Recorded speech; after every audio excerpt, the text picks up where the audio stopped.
Aku adalah orang yang pedangnya tidak pernah lelah untuk memukul leher-leher pasukan batalion musuh.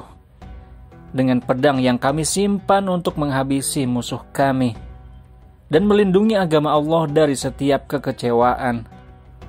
Kami membunuh semua musuh dengan pedang itu dan orang-orang kafir di setiap sisi, hingga kami menguasai Syam dengan paksa dan kami menyerang musuh kami dengan tongkat. Aku Khalid, aku adalah orang biasa dari kabilahku. Kebanyakan senandungku terdengar seperti suara singa. Inilah penaklukan Baitul Maqdis.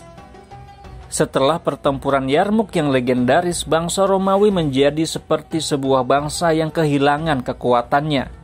Benteng mereka runtuh dan pasukan mereka hancur. Ketika berita kekalahan pasukan Romawi itu sampai ke Antioquia, Heraklius pun kabur dan keluar dari Syam. Saat Heraklius keluar dan melintasi perbatasan Syam, dia pun memalingkan wajahnya ke arah Syam dan dia pun berkata, "Selamat tinggal wahai Syam, ini adalah perpisahan yang tidak ada pertemuan setelahnya." Akhirnya umat Islam pun berkumpul di Al-Jabiyah untuk melihat kondisi terkini dari pasukan Muslim. Saifullah Khalid bin Walid pun menyarankan kepada Abu Ubaidah agar tidak melakukan serbuan ke utara sebelum umat Islam selesai membuka semua kota yang ada di selatan dan tengah dari wilayah Syam.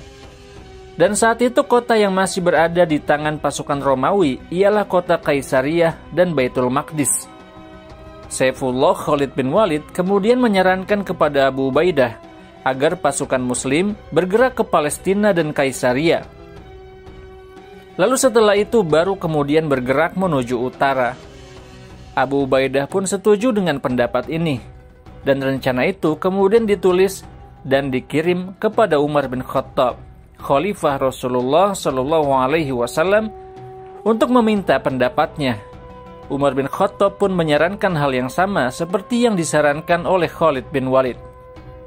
Maka pasukan Muslim pun setelah itu bergerak menuju Baitul Maqdis, salah satu kota suci dan kiblat pertama umat Islam. Maka tentara Muslim pun maju ke arah benteng Yerusalem. Khalid bin Walid kemudian memerintahkan pasukan Muslim untuk membuat markas di dekat benteng Baitul Maqdis. Maka pengepungan Baitul Maqdis pun dimulai. Pengepungan Baitul Maqdis tersebut berlanjut selama lebih dari 4 bulan tanpa henti. Itu adalah blokade dan pengepungan yang berat bagi kedua belah pihak. Patriark Yerusalem, penguasa Yerusalem menyadari hal itu.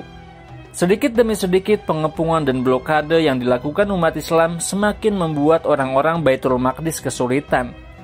Maka setelah itu, Patriark, penguasa Yerusalem pun mengirim surat ke Antioquia untuk meminta bantuan.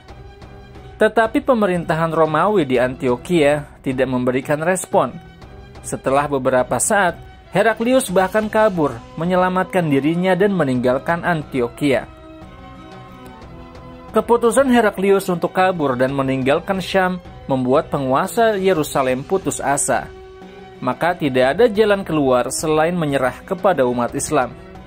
Jika tidak, maka tentu saja pasukan Muslim akan memasuki Baitul Maqdis secara paksa, dan bisa jadi akan terjadi pertumpahan darah dan perang yang sangat berat bagi penduduk Baitul Maqdis.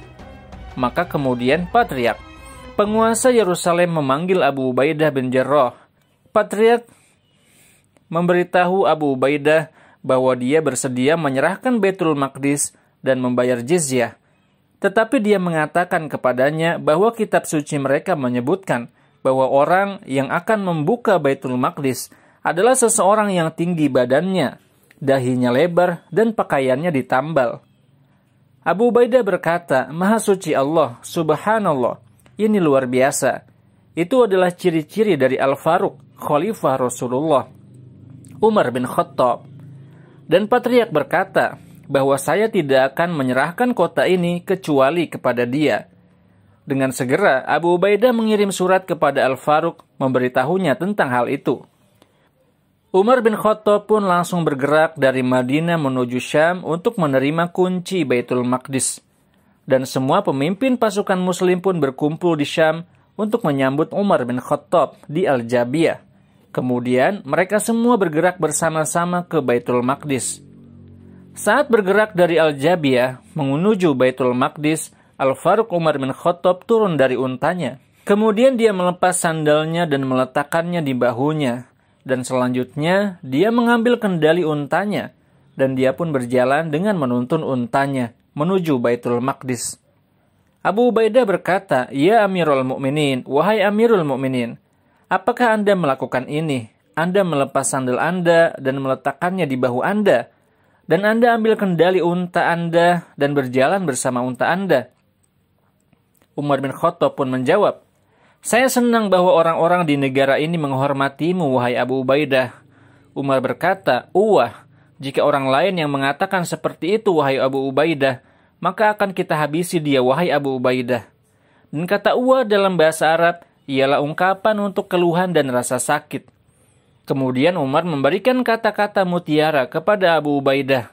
Beliau berkata, "Dulu kita adalah kaum yang paling hina, kemudian Allah memuliakan kita dengan Islam. Jika kita mencari kemuliaan dari selain Islam, Allah akan membuat kita hina." Dan saat rombongan Al-Faruq tiba di Baitul Maqdis, orang Kristen dijamin keselamatan mereka. Gereja mereka, salib, dan uang mereka tidak diambil dari mereka sama sekali, kecuali hanya jizyah yang telah disepakati. Ini adalah gambaran toleransi dari Khalifah Umar bin Khattab Al-Faruq dan juga umat muslim. Maka setelah itu kebanyakan dari penduduk Baitul Maqdis pun masuk Islam secara sukarela. Kemuliaan dan keadilan yang ditunjukkan oleh orang-orang muslim membuat mereka terpengaruh, dan ternyata hal itu lebih kuat dan lebih dahsyat daripada pedang. Setelah kota Baitul Maqdis berhasil dikuasai, maka tidak ada yang tersisa di selatan dan tengah Syam kecuali Qaisariyah. Maka Khalid bin Walid dan Yazid bin Abu Sufyan segera bergerak dan mengepung kota Qaisariyah. Kemudian Abu Ubaidah berangkat dengan 17.000 prajurit ke utara Syam. Maka invasi total di wilayah Syam pun dimulai.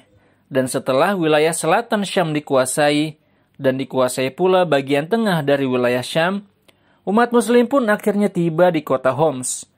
Kemudian umat muslim segera mengatur pasukan mereka. Homs adalah garis pertahanan terakhir bagi umat muslim.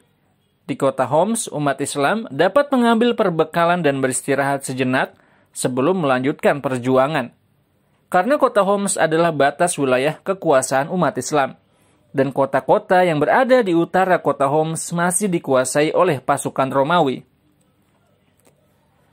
Umat Islam pun berencana untuk bergerak ke wilayah yang masih dikuasai oleh pasukan Romawi, yaitu Qinasrin. Saifullah Khalid bin Walid kemudian mengirim pasukan pengintai untuk melihat situasi di sekitar kota Qinasrin. Dan setelah itu, umat Islam menyadari bahwa di tengah jalan yang mengarah ke Qinasrin, terdapat sebuah kota yang bernama Kota Al-Hudair. Kota itu adalah kota yang berbenteng dengan pertahanan yang kuat. Kota Hudair harus dijatuhkan untuk melemahkan pertahanan kota Qinasrin. Saifullah Khalid bin Walid pun bergerak cepat bersama dengan pasukannya menuju benteng. Tapi penguasa Qinasrin saat itu ternyata sedang berada di kota Hudair. Penguasa Qinasrin ialah seorang pemimpin perang bernama Minas. Minas ialah seorang komandan pasukan yang sangat cemerlang. Maka Minas dan pasukannya pun bersiap dan kemudian keluar dari benteng untuk menghadapi pasukan muslim. Tapi Minas terkejut dan pasukan Romawi ketakutan saat melihat bahwa pasukan muslim dipimpin langsung oleh Khalid bin Walid. Pasukan Romawi menjadi ragu saat melihat Khalid bin Walid di depan mereka. Dan mereka tahu apa yang telah dilakukan Khalid bin Walid terhadap pasukan Romawi di masa-masa sebelumnya. Maka saat tentara Romawi melihat Khalid bin Walid di barisan depan pasukan muslim, pasukan Romawi pun mulai berlarian. Khalid menyadari bahwa itu adalah momen kehancuran pasukan Romawi. Maka Khalid bin Walid memerintahkan pasukannya untuk melakukan serangan total kepada pasukan Romawi.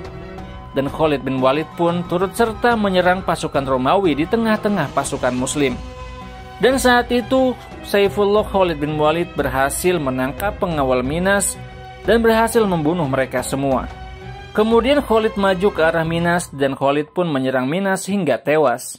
Dan ketika bangsa Romawi menyaksikan pemimpin mereka tewas terbunuh di tangan Saifullah al-Maslul Khalid bin Walid, rasa takut pun mulai masuk ke dalam diri pasukan Romawi.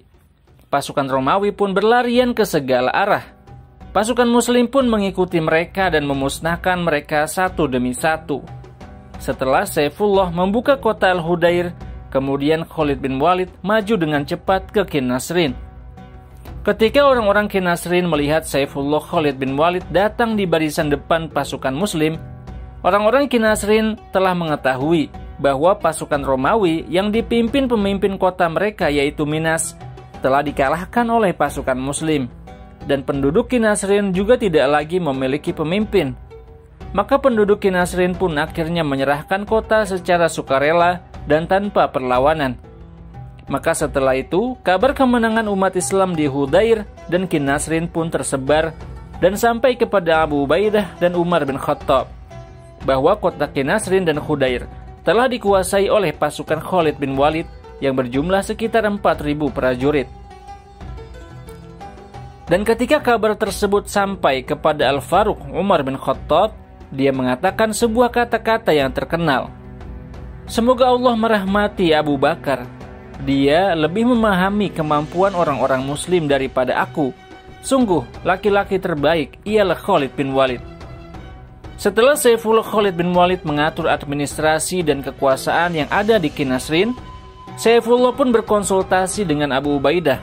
Saifullah Khalid bin Walid berpendapat bahwa pasukan Muslim sebaiknya segera bergerak menuju Antioquia, ibu kota Romawi di Syam. Kota Antioquia merupakan markas dari seluruh pasukan Romawi, ditambah dengan pasukan pelindung yang berjumlah puluhan ribu.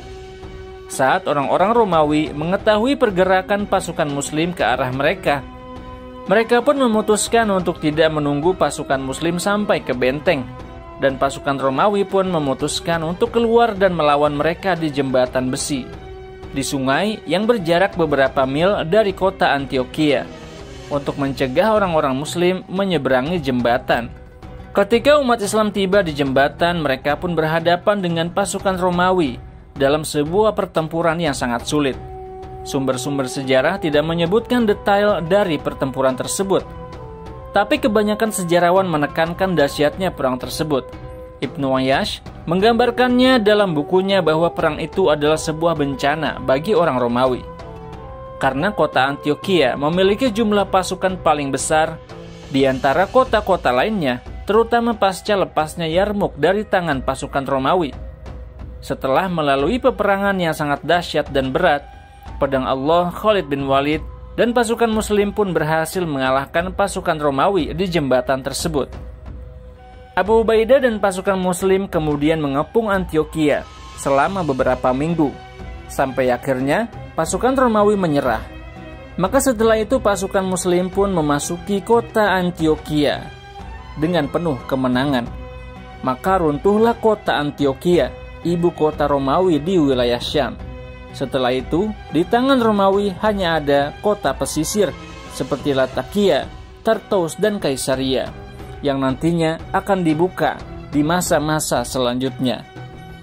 Terima kasih Anda sudah menonton video ini sampai habis. Sampai ketemu lagi di video selanjutnya insya Allah. Saya Muhammad Isdian Muttaqin. Wassalamualaikum warahmatullahi wabarakatuh.